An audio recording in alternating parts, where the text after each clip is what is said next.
A man cannot govern a nation if he cannot govern a city.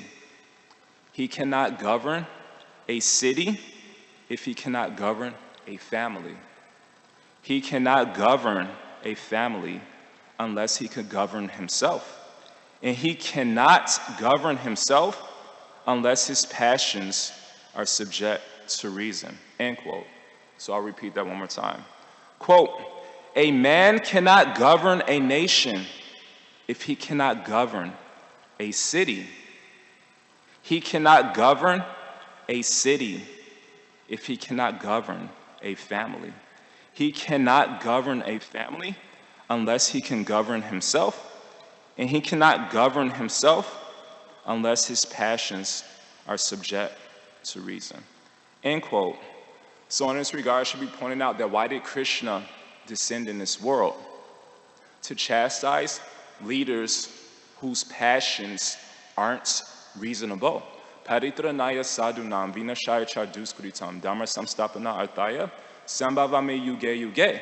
So another word for reason or reasonable is thoughtful. And the opposite of thoughtful is thoughtless, right? And so we see in this particular pastime that Krishna represents a thoughtful leader who teaches us what to do, whereas Jarasandha represents a thoughtless leader who teaches us what not to do. So what's the difference between a thoughtful leader and a thoughtless leader? A thoughtful leader says, I have to make the right decision. A thoughtless leader says, whatever decision I make is right. Guru nasasya swajano nasasya pita nasasya janani nasasya daivam natasya napatisha sasya namochayeya samupedamritum. So this is a very nice and famous verse from the Bhagavatam from the 5th canto, chapter 5, verse 18. And it says that one is not a qualified guru, spiritual master, pita, father, janani, mother, pati, husband, or a daivam, a demigod, if he thinks whatever decision I make is right.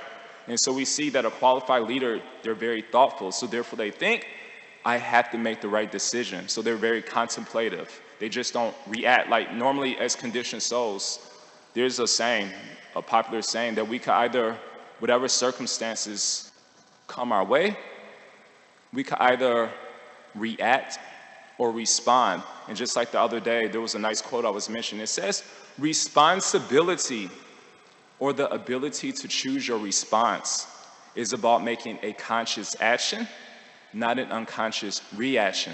So usually when we're confronted with provoking situations, we just react. We don't think. We don't think before we speak or act. So there's another saying. It says, people demand freedom of speech as a compensation for the freedom of thought, which they seldom use.